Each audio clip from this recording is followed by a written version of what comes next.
कभी कोई अजीत कुमार डोवल का नाम नहीं लेगा, कभी ये नहीं कहेगा कि इंडिया ने टीटीपी के खवारिश तैयार करके पाकिस्तान पर हमले करवा रहा है। ये नाम नहीं लेंगे इंडिया का, अजीत कुमार डोवल का या इंडियन इंटेलिजेंस का या रॉ का नाम नहीं लेंगे। 100% ये एक तरफा बयानिया के सारे धमाके आईएसआई करवा रही है। और जब ये नैरेटिव बिल्ड हो जाए ना, फिर आपको मालूम होता है कि ये सियासी इख्तलाफ नहीं है, ये पाकिस्तान के खिलाफ एक साइऑप साइकोलॉजिकल ऑपरेशन है, एक इंफॉर्मेशन वॉर है, पाकिस्तान की तखरीबकारी है, पाकिस्तान के खिलाफ बाकायदा जंग मुसल्लत कर दी गई है। हिंद दोस्तों, मैं महेंद्र शर्मा स्वागत करता हूं वन वर्ल्ड हिंदी में आपका। उम्मीद करता हूं आप खुश और स्वस्थ हैं। दोस्तों जैसा कि देखा आपने कैसे पाकिस्तान के हालात अब दिन से दिन ब दिन विस्फोट और दंगों की चपेट में जा रहे हैं। तो कहीं ना कहीं आज जैद हमीद सीधा सीधा बोल रहे हैं कि पाकिस्तान में जो भी ये हमले और जो जितनी भी ये सिचुएशन पैदा हो रही है उसकी वजह कहीं ना कहीं इमरान खान को बताया जा रहा है। इमरान खान ये सीधा सीधा चाह रहा है कि पाकिस्तान में अब आईएसआई और फौज को बदनाम करके पाकिस्तान की कुर्सी कैसे हथियाई जाए। तो कहीं ना कहीं ये कोई भी ऐसा नहीं बोल रहा है कि ये जितना भी मैटर है वो सारा का सारा मैटर भारत की तरफ से किया जा रहा है। तो कैसे आज जैद हमीद जहर उगल रहा है और इसमें सीधा सीधा बता रहा है कि हम पैसों की कमी और भूखमरी की वजह से भारत के खिलाफ बोल नहीं पा रहे हैं। जबकि दूसरी तरफ इसका फ़ायदा अगर कोई उठा रहा है तो वो सीधा सीधा इमरान खान उठा रहा है, क्योंकि उसको चाहिए कुर्सी और उस कुर्सी के दम पे कहीं ना कहीं वो फौज और आईएसआई को बदनाम करने की कोशिश किए जा रहा है। तो दोस्तों देखिए डिबेट और कमेंट में अपनी प्रतिक्रिया जरूर दें। जय हिंद, वंदे मातरम, भारत माता की जय। दोस्तों ये यूआई भी ये बात कर रही है, एएनपी भी कर रही है और पीटीआई भी कर रही है।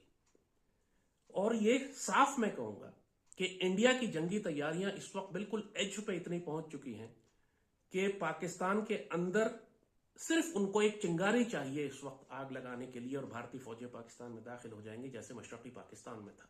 खाना जंगी पहले करवाई और यही पैटर्न था। सारे बंगालियों को यही कहा गया कि पाकिस्तान आर्मी तुम पे जुल्म कर रही है, औरतों को खराब कर रही है, तुम्हें लूट के ले गई और सारा पर्सन तुम्हारा पैसा उठा के पाकिस्तान चला गया। एक डिसइंफॉर्मेशन पहले की जाती है, इन्वेजन बाद में की जाती है। और पूरी पीटीआई इस वक्त, और पीछे पीछे उसमें पीएमएलएन वाले भी शामिल है, जरदारी भी शामिल है, उनके भी सोशल मीडिया अकाउंट सारे इमरान की तस्वीर लगा के आर्मी को गालियां दे रहे हैं, बिकॉज वो चाहते हैं कि पीटीआई और फौज की लड़ाई हो जाए। वो ये चाहते हैं कि दुश्मन कोई भी आके इमरान को गोली मार दे और उसके बाद सारी पीटीआई फौज पे पल पड़ेगी, क्योंकि पहले ही नैरेटिव बना दिया है उन्होंने कि ये सारे धमाके फौज करवा रही है इलेक्शन रुकवाने के लिए। और ये इमरान ने खुद कह दिया है कि मुझे मारने के लिए डर्टी है रही, तो फलाना। ये अजीब अस्तगफुरुल्लाह, आर्मी पागल है कि इमरान को इस वक्त कत्ल करेगी ताकि मुल्क में खाना जंगी शुरू हो जाए। इन लोगों में जरा सी भी अकल नहीं है। जैसे मैंने कहा, ये कभी भारत का जिक्र नहीं करेंगे, ये कभी कुलभूषण यादव का जिक्र नहीं करेंगे। बलोचिस्तान में दहशतगर्दी का जिक्र करते हुए ये कहेंगे कि 80 बंदे उठाती है, ये कहेंगे कि जनाब पाकिस्तान आर्मी जुल्म कर रही है। कभी नहीं कहेंगे कि कुलभूषण यादव जो हमने पकड़ा हुआ है वो क्या करने आया था, खाला के वलीमे में आया था क्या। अब यही मामला है, जैसे मैंने अर्ज किया, ये कभी रॉ का नाम नहीं लेंगे, ये कभी अजीत कुमार डोवल का, कभी कुलभूषण यादव का, कभी इस बात का कभी जिक्र नहीं करेंगे कि टीटीपी खवारिज है। इनके मुंह से कभी आप नहीं सुनेंगे कि ये खवारिज जहन्नुम के कुत्ते हैं और सईदी रसूलुल्लाह ने फरमाया था कि इनसे मुज़ाकरात मत करो, इनको कत्ल करो, और वो फौज जन्नती है जो इनको कत्ल करे। इसलिए पाक फौज जन्नती है सईदी रसूलुल्लाह के हदीस शरीफ के मुताबिक, मगर चूंकि इनको फौज से नफरत है लिहाजा ये फौज को जन्नती कह नहीं सकते, इसलिए खवारिज की हिमायत करते हैं। क्योंकि अगर उनको खवारिज कह देंगे तो फौज को जन्नती मानना पड़ेगा। और ये इनकी प्रॉब्लम है। इनको इक़्तिदार चाहिए जिसके लिए फौज को गाली देनी है। अब ये मान नहीं सकते कि ये गज़वा हिंद की फौज है, ये मान नहीं सकते कि ये खवारिज को खत्म करने वाली फौज है। जो कुछ इस वक्त फसाद बर्पा हुआ है वो इमरान, बाजवा और फैज का बर्पा हुआ है। फैज ने जो बर्पा किया या बाजवा ने जो फसाद बर्पा किया, उसका मलबा तुम आज की फौजी क़यादत पर नहीं डाल सकते। जनरल आसिम का मैंने आपको पहले भी बताया था कि बाजवा डॉक्ट्रिन को उठा के उन्होंने कूड़ेदान में डाल दिया, सिर्फ इसलिए कि अभी 2 महीने उनको आए हैं और इमरान की मर्जी के मुताबिक इन्होंने इस हुकूमत का तख्ता उलट कर इलेक्शन करा के इमरान को दोबारा वजीर आजम नहीं बनवाया, लिहाजा गालियां दी जा रही हैं। इसके अलावा कोई रीजन नहीं। और झूठ बोला जा रहा है, डिसइंफॉर्मेशन और प्रोपेगेंडा। और यही मैं इनकी सोशल मीडिया टीम से भी कहूंगा। मेरा अकाउंट जो पूरी मुस्लिम दुनिया में सबसे ताकतवर अकाउंट था, न्यू वर्ल्ड ऑर्डर को, कुफर को, इंडियंस को एक्सपोज करने के लिए, पीटीआई ने उसको मास रिपोर्ट करके बंद करवा दिया, क्योंकि मैं इमरान के जराइम एक्सपोज कर रहा था। ये खुल्लम खुल्ला पाकिस्तान दुश्मनी पर उतर आए। मैं इनको अब नादान दोस्त भी नहीं कहूंगा, अब तो ये दाना दुश्मन बन चुके हैं। So this is the narrative. ये बात कि ये अस्तगफुरुल्लाह पाकिस्तान आर्मी खुद धमाके करवा रही है, और ये बात कि ये धमाके उस वक्त क्यों नहीं होते थे जब इमरान की हुकूमत थी, मैंने आपको वाज़ेह बता दिया। अब इमरान की हुकूमत खत्म हो गई है तो टीटीपी खुल के हमले करेगी। इमरान के दौर में वो इतने ज्यादा हमले पेशावर पे और शहरों के अंदर इसलिए नहीं कर रहे थे कि इमरान इनका हलीफ था, इनके बंदे छोड़ रहा था, इनको रिसेटल कर रहा था, वापस इजाजत दे रहा था। अफगानिस्तान के अंदर कत्ल करने के बजाय पाकिस्तान में लाके फैला दिया कि जहां चाहो जाओ, हम तुमसे अमन मुज़ाकरात करेंगे। इस वजह से अब पूरा पाकिस्तान खून में नहाया जाएगा इमरान की जाहिलाना और गलत पॉलिसी की वजह से कि खवारिज के जहन्नुम के कुत्तों को अफगानिस्तान में खत्म करने का जो अल्लाह ने 20 साल में सुनहरा मौका दिया कि अमरीकियों के निकलने के बाद ये एक्सपोज हो गए थे। ये वक्त था कि अफगान तालिबान से आप बात करें और इनको क्रश कर दें अफगानिस्तान के अंदर। इसने क्यों बचा के क्यों निकाल कर ले आया पाकिस्तान? अफगानिस्तान में क्यों नहीं रहने दिया इनको? वहां क्यों नहीं खत्म कर दिया इनको? क्यों नहीं तस्लीम किया अफगान गवर्नमेंट को? रिकग्नाइज कर लेते, एग्रीमेंट करते, टीटीपी को खत्म करते। अब वो जो ब्लंडर्स बाजवा, इमरान और फैज ने मारे हैं, अब हजारों लाखों पाकिस्तानियों का खून बहेगा इसके ऊपर। तो ये नैरेटिव आपको मालूम होना चाहिए। ऐसा ना हो कि नादानी में आप पाक फौज पर बकवास करके, वो फौज जिसको सईदी रसूलुल्लाह ने खुशखबरी दी है जन्नती होने की, क्योंकि ये गजवा हिंद की फौज भी है और ये खवारिज के खिलाफ भी लड़ रही है। अगर इन खवारिज को खुली छुट्टी दे दी जाए तो सोचे कि पाकिस्तान का हशर क्या करेंगे जो सवात में इन्होंने किया था। या इंडियन आर्मी अंदर दाखिल हो जाए तो पाकिस्तान में क्या करेगी? तुम पाक फौज को गालियां देते हो। अल्लाह ना करे कि अगर तुमको भारतीय फौज का और खवारिज का मजा चखना पड़े, फिर तुमको पाक फौज की कदर आएगी। अल्लाह इस पाकिस्तान का हामी हो नासिर हो, इस प्रोपेगेंडे में ना पड़े। पिछले 20 साल में 1 लाख पाकिस्तानी इन खुदकुश हमलों में और जंगों में शहीद हुए हैं। क्या वो सारे इलेक्शन रुकवाने के लिए थे? और आप एक बात नोट करेंगे कि इस सारे बयानिए में जो आर्मी के खिलाफ दिया जा रहा है, कहीं ये लोग इंडिया का नाम नहीं लेंगे।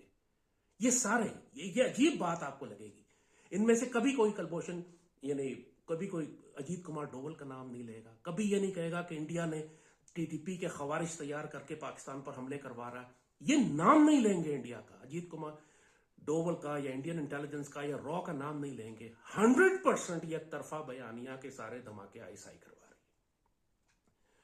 और जब ये नैरेटिव बिल्ड हो जाए ना, फिर आपको मालूम होता है कि ये सियासी इख्तलाफ नहीं है, ये पाकिस्तान के खिलाफ एक साइकोलॉजिकल ऑपरेशन है, एक इंफॉर्मेशन वॉर है, पाकिस्तान की तखरीबकारी है, पाकिस्तान के खिलाफ बाकायदा जंग मुसल्लत कर दी गई है।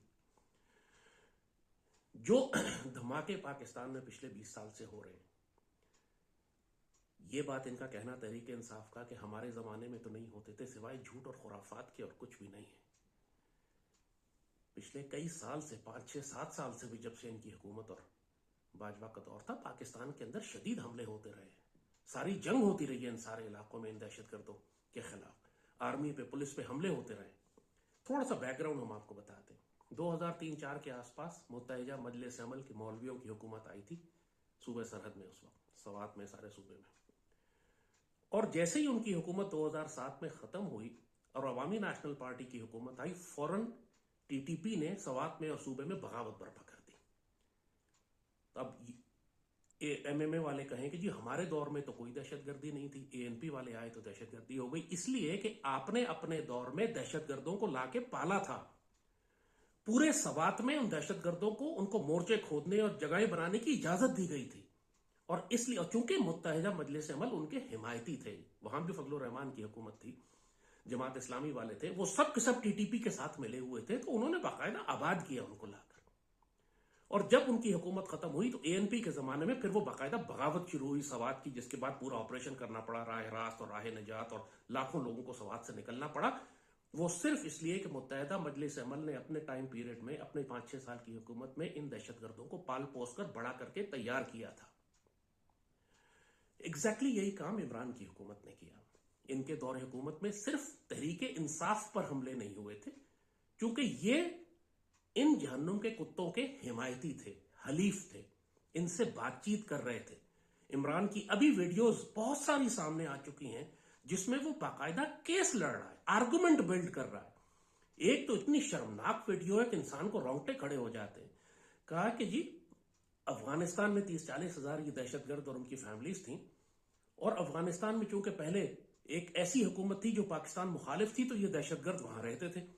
और जैसे ही अफगानिस्तान में अफगान तालिबान की हुकूमत आई जो कि पाकिस्तान की दुश्मन नहीं थी, तो हमने फैसला किया कि इन दहशतगर्दों को अफगानिस्तान में तो नहीं छोड़ सकते, इनको हमने पाकिस्तान में लेकर आना है। और हमने इनको पाकिस्तान में लाना शुरू कर दिया। और ये डॉक्यूमेंटेड बात है। कि सैकड़ों हजारों की तादाद में इन दहशतगर्दों को पाकिस्तान में लाकर आबाद किया, बिल्कुल उसी तरह जिस तरह एमएमए की हुकूमत ने पहले इनको आबाद किया था। इनके दहशतगर्द छोड़े गए, इनको इजाजत दी गई कि ये पूरे इलाकों में, फिर एक तरफ मुराद सईद शोर मचा रहा है ड्रामा करने के लिए कि सवात में दहशतगर्द लाकर आबाद किए जा रहे हैं, लेकिन आबाद करने वाला भी तो इमरान था। इसी ने जनरल फैज को और बाजवा को हुक्म दिया था कि आप इनसे मुज़ाकरात करें और लाकर इनको सेटल करें। इसीलिए जनरल फैज ने सवात से फौज निकाली थी, पूरा मिलिट्री गैरिजन था वहां जो खत्म करके सिविल एडमिनिस्ट्रेशन के हवाले कर दिया गया। इमरान का अकीदा जो नजरिया वो पुराना है, नया नहीं है। 2013-14 से डॉक्यूमेंट्स हैं इसके कि जब वो कह रहा है कि टीटीपी को पेशावर में दफ्तर खोलने की इजाजत दी जाए ताकि वो बम धमाका करें, तो एक प्रेस रिलीज जारी करें, फिर हमें पता चले कि जनाब इन्होंने बम धमाका किया। इमरान के अल्फाज है ये, मतलब आप बच्चों को याद नहीं है लेकिन हमें याद है, ये हमने खुद अपने कान से सुने हैं। ये पागलपने की बात है, इंसैनिटी कि एक दहशतगर्द तंजीम का पाकिस्तान दुश्मन का पेशावर में दफ्तर खोले कि वो धमाका करने के बाद ताकि वो प्रेस रिलीज वहां से जारी करे। मतलब is he normal? What is he talking about? In TTP वालों को सबको लाकर पाकिस्तान में आबाद, टीटीपी ने इसको नाम दिया था जब हुकूमत पुराने जमाने में मुज़ाकरात हो रहे थे 2008, 9, 10 वगैरह में, 12 में, तो टीटीपी ने इमरान का नाम दिया था, औरिया मकबूल जान का नाम दिया था, जमात इस्लामी वालों के नाम दिए थे कि हमारी तरफ से ये लोग मुज़ाकरात करेंगे पाकिस्तान आर्मी के साथ, क्योंकि टीटीपी जानती है कि ये हमारे हिमायती थे।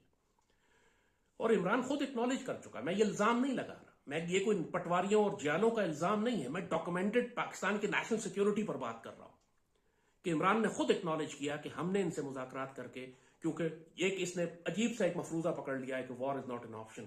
War is always an option. Afghan Taliban ने अमेरिका को मुज़ाकरात से शिकस्त नहीं दी, जंग से शिकस्त दी है। इन्होंने वो जो वक्त था कि आप अफगान तालिबान के साथ बात करते, एक इंगेज करते, उनको रिकग्नाइज करते, उनसे एक स्ट्रेटेजिक मुआहदा करते और फिर इन टीटीपी को अफगानिस्तान के अंदर खत्म कर देते। ये क्यों नहीं किया इसने? इसका हिसाब कौन देगा? अब ये मुकर नहीं सकते कि जी मुझे तो पता ही नहीं था, मैं मासूम था, क्योंकि ये तो बाजवा ने कर दिया, ये तो फैज ने कर दिया। You were the prime minister और आपने अपनी डिक्लेयर्ड पॉलिसी पिछले 10 साल से आप बयान कर रहे हैं कि आप टीटीपी से मुज़ाकरात करना चाहते हैं, और जब आपको अल्लाह ने इख्तियार दिया, वजीर आजम बनाया, इस दहशतगर्दी को खत्म करने के बजाय आपने पाकिस्तान में लाकर इनको आबाद कर दिया। तो देखा आपने कैसे जैद हमीद सीधा सीधा बोल रहा है कि गजवाए हिंद की फ़ौज है वो हमारे खिलाफ लड़ने लग गई है, क्योंकि आज पाकिस्तान की जो पॉलिटिकल इंस्टेबिलिटी है उसकी वजह से कहीं ना कहीं पाकिस्तान के हालात बद से बदतर होते जा रहे हैं। तो कहीं ना कहीं इनके खुद के पाले हुए संपोले हैं वो पाकिस्तान के आवाम को अब दुखी करने लगे हैं, और अब इसी दुखी करने के क्रम में कहीं ना कहीं पाकिस्तान में जो इमरान खान है वो पॉलिटिकल फ़ायदा उठाना चाहता है, और इस पॉलिटिकल फ़ायदे की वजह से इमरान खान अपनी स्थिति, अपनी जो चालें हैं वो चल रहा है, और इन चालों में कहीं ना कहीं इमरान खान ये चाह रहा है कि आईएसआई और फौज को कैसे बदनाम किया जाए और अपनी इमेज को कैसे सेट किया जाए। तो कैसे जैद हमीद भी सीधा सीधा बोल रहा है कि क्या हमारे खिलाफ जितने भी ये दहशतगर्द है वो क्या भारत की प्लानिंग नहीं हो सकते। तो कहीं ना कहीं इनको कैसे अब फिर से भारत का जो एंगल है वो जोड़ने की कोशिश किए जा रहा है, और इसमें कहीं ना कहीं पाकिस्तान का ये सीधा सीधा उल्लू सीधा करने की कोशिश की जा रही है कि भारत को फिर से एक बार दहशतगर्द मुल्क